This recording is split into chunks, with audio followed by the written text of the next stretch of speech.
بسم اللہ الرحمن الرحیم۔ السلام علیکم ورحمۃ اللہ وبرکاتہ۔ میرا رول نمبر ہے مئی 20.074۔ میرا نام بی بی آسیہ ہے، فادر نیم غلام رسول ہے۔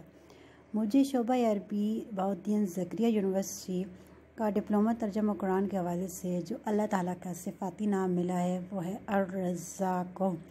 الرزاق اللہ تعالیٰ کے 99 صفاتی ناموں میں سے ایک ہے۔ اس کا مطلب ہے بہت بڑا روزی دینے والا۔ قرآن مجید میں الرزاق کا ذکر ایک ہی سورت الزاریات میں آیا ہے۔ آیت پڑھتے ہیں، بسم اللہ الرحمن الرحیم، ان اللہ هو الرزاق ذو القوۃ المتین۔ یقیناً اللہ ہی سب کو رزق دینے والا، قوت والا، زبردست ہے۔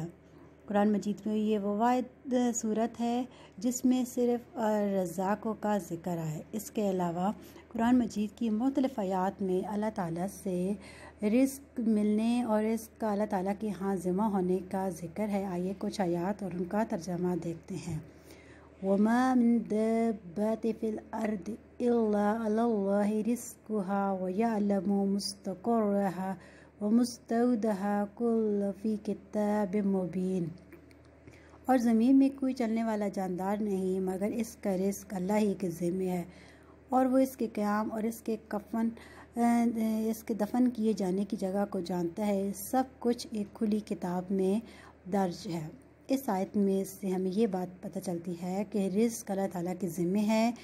ہر جاندار، چاہے وہ انسان ہو یا جانور، ہر ایک کو اللہ تعالیٰ ہی کی طرف سے رزق ملتا ہے، اور اس جاندار کب وہ پیدا ہوگا، کب اس کا دفن ہوگا، یہ سب اللہ تعالیٰ جانتا ہے۔ اللہ تعالیٰ کے ہاں یہ بات ایک کھلی کتاب میں محفوظ ہے۔ اگلی آیت سورۃ العنکبوت کی 20ویں ہے، وَكَأَيِّن مِّن دَابَّةٍ لَا تَحْمِلُ رِزْقَ اللَّهِ يَرْزُقُهَا وَإِيَّاكُمْ وَهُوَ السَّمِيعُ الْعَلِيمُ۔ کتنے ہی جانور ہیں جو اپنا رزق نہیں اٹھائے پھرتے، اللہ ہی انہیں اور تمہیں رزق دیتا ہے، وہ سب کچھ سنتا اور سب کچھ جانتا ہے۔ اس آیت سے یہ بات معلوم ہوتی ہے کہ جانور جو خود محنت کرنے کے قابل نہیں ہوتے، نہ ہی اپنا رزق اٹھانے کے قابل ہوتے ہیں، مطلب وہ اپنا کھانا پینا اپنے ذمہ نہیں ہوتا، یہ اللہ تعالیٰ کے ذمہ ہوتا ہے کہ اللہ تعالیٰ کی زمین سے ان کو جہاں رزق ان کا لکھا ہوتا ہے وہ وہاں پہنچ جاتے ہیں اور اپنا رزق اٹھا لیتے ہیں۔ جیسے کہ ہم دیکھتے ہیں کہ پرندے اڑتے پھرتے ہیں، مختلف جگہوں سے زمین سے اپنا رزق حاصل کرتے ہیں۔ یہ سب کچھ اللہ تعالیٰ کے ذمہ ہے کہ وہ ان کو رزق کیسے پہنچا رہا ہے۔ اگلی آیت سورۃ الاسراء کی آیت نمبر 31 ہے، وَلَا تَقْتُلُوا أَوْلَادَكُمْ خَشْيَةَ الْإِمْلَاقِ نَحْنُ نَرْزُقُكُمْ وَإِيَّاكُمْ إِنَّ قَتْلَهُمْ كَانَ خِطْئًا كَبِيرًا۔ اور اپنی اولاد کو مفلسی کے ڈر سے قتل نہ کرو، ہم ہی انہیں اور تمہیں رزق دیتے ہیں، بے شک ان کو قتل کرنا بہت بڑا گناہ ہے۔ اس آیت سے بہت اچھا سبق ملتا ہے، اور اللہ تعالیٰ میں یہ بتا رہے ہیں کہ اپنی اولاد کو قتل نہ کرو۔ مطلب جو لوگ فیملی پلاننگ کرتے ہیں یا ابارشن کرا لیتے ہیں، تو یہ سب کچھ اولاد کو قتل کرنے ہی کے زمرے میں آتا ہے۔ یہ اولاد کو قتل کرنے ہی کا ایک طرح کا ہے، تو اس کہ رزق کے ڈر سے کہ ہمارا رزق ختم نہ ہو جائے، اولاد کو قتل کر دیا جاتا ہے، یعنی ابارشن کرا لیا جاتا ہے، تو اس سے منع کیا جا رہا ہے۔ یہ بہت بڑا گناہ ہے۔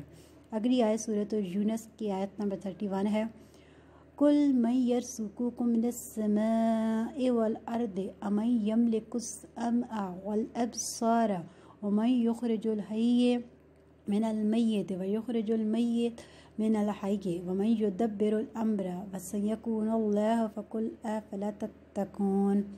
فرما دے، کون ہے جو تمہیں آسمان اور زمین سے رزق دیتا ہے، یا کون ہے جو تمہارے کانوں اور آنکھوں کا مالک ہے، اور کون زندہ کو مردہ سے اور مردہ کو زندہ سے نکالتا ہے، اور کون ہے جو ہر کام کی تدبیر کرتا ہے۔ وہ فوراً کہیں گے اللہ، تو فرما دیں پھر کیا تم ڈرتے نہیں۔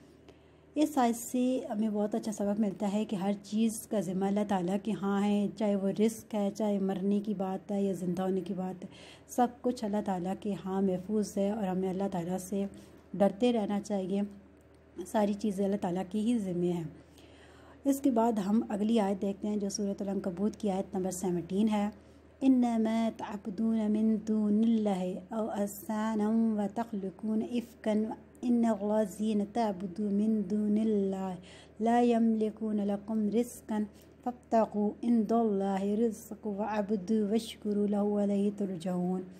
تم اللہ کو چھوڑ کر جن کی عبادت کرتے ہو وہ تو محض بت ہیں اور تم جھوٹ گڑھ رہے ہو۔ حقیقت یہ ہے کہ اللہ کے سوا تم جن کی عبادت کرتے ہو وہ تمہیں رزق دینے کا اختیار نہیں رکھتے۔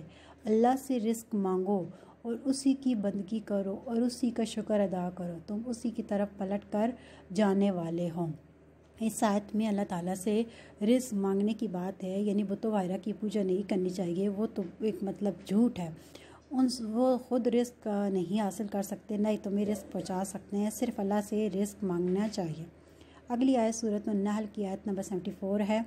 وَيَعْبُدُونَ مِن دُونِ اللَّهِ مَا لَا يَمْلِكُ لَهُمْ رِزْقًا مِنَ السَّمَاوَاتِ وَالْأَرْضِ شَيْئًا وَلَا يَسْتَطِيعُونَ۔ اور اللہ کے سوا ان کی عبادت کرتے ہیں جو نہ انہیں آسمانوں سے اور زمین سے رزق دینے کے مالک ہے اور نہ وہ اس کا اختیار رکھتے ہیں۔ یعنی اس میں بھی ہمیں بتوں کی عبادت کرنے سے منع کیا جا رہا ہے، یا دوسری جو چیز جو لوگ خود اپنا رزق حاصل نہیں کر سکتے وہ ہمیں کیا رزق پہنچائیں گے۔ رزق دینے کا مالک جو ہے وہ صرف اللہ تعالیٰ ہی ہے، اللہ تعالیٰ ہی ہر چیز کا اختیار رکھتا ہے اور صرف اللہ تعالیٰ ہی عبادت کے لائق ہے، اس کے سوا کسی کی عبادت کرنا شرک ہے، گناہ ہے، جائز نہیں ہے۔ اللہ تعالیٰ ہی عبادت کے لائق ہے، اسی کی عبادت کی جائے، اسی سے رزق مانگا جائے، اسی سے ہر اپنی جو حاجت ہے وہ حاجت روا ہے، وہی سب کو رزق پہنچانے والا ہے، اسی سے ہمیں رزق ملتا ہے۔ اگلی آیت سورۃ الفاتر کی آیت نمبر 3 ہے۔ یا ایھا الناس اذکروا نعمت اللہ علیکم هل من خالق غیر اللہ یرزقکم من السماء والارض لا الہ الا هو فانا تؤفکون۔ اے لوگو، تم پر جو اللہ کے انعامات ہیں انہیں یاد رکھو۔ کیا اللہ کے سوا کوئی اور خالق ہے جو تمہیں آسمان اور زمین سے رزق دیتا ہو؟ اس کے سوا کوئی معبود نہیں، آخر تم کہاں سے دھوکہ کھا رہے ہو؟ اس آیت میں بھی اللہ تعالیٰ ہی سے رزق ملنے کی بات کی گئی ہے اور اللہ تعالیٰ ہمیں اپنے انعامات، اپنی نعمتیں یاد کروا رہے ہیں کہ اس نے جو ہم پر اتنی زیادہ نعمتیں نچھاور کی ہیں ان کو یاد رکھتے ہوئے صرف اسی سے رزق مانگنا چاہیے۔ غیر اللہ کی عبادت سے منع کیا جا رہا ہے کہ کسی دھوکے میں نہ رہیں، بلکہ صرف اور صرف اللہ تعالیٰ ہی سے رزق مانگنا چاہیے۔ اگلی آیت سورۃ الذاریات کی ہے۔ وَمَا أُرِيدُ مِنْهُمْ مَنْ يَرْزُقُ وَمَا أُرِيدُ أَنْ يُطْعِمُونَ إِنَّ اللَّهَ هُوَ الرَّزَّاقُ ذُو الْقُوَّةِ الْمَتِينُ۔ میں ان سے رزق نہیں چاہتا اور نہ یہ چاہتا ہوں کہ وہ مجھے کھلائیں، یقیناً اللہ ہی رزق دینے والا، وہ بڑی قوت والا اور زبردست ہے۔ اس میں اللہ تعالیٰ کا واحد نام سورۃ الذاریات میں الرزاق کو آیا ہے اور اللہ تعالیٰ اس میں یہ کہہ رہے ہیں کہ وہ ہم سے رزق نہیں چاہتے، بلکہ وہ تو اللہ تعالیٰ ہمیں رزق دینے والا ہے۔ اللہ تعالیٰ ہی وہ واحد ہستی ہے جو ہمیں ہر طرف سے رزق پہنچا سکتا ہے۔ آج کل لوگ جو ہے وہ رزق کے بارے میں بہت زیادہ پریشان رہتے ہیں کہ وہ کہاں سے کمائیں گے، کیسے کھائیں گے۔ اللہ تعالیٰ پر چھوڑ دیں، وہ اللہ ہے جس نے ہمیں اس دنیا میں بھیجا ہے اور ہمارے رزق کا کہاں سے ہم نے کھانا ہے سب کچھ اسی کے ذمہ ہے۔ شکریہ۔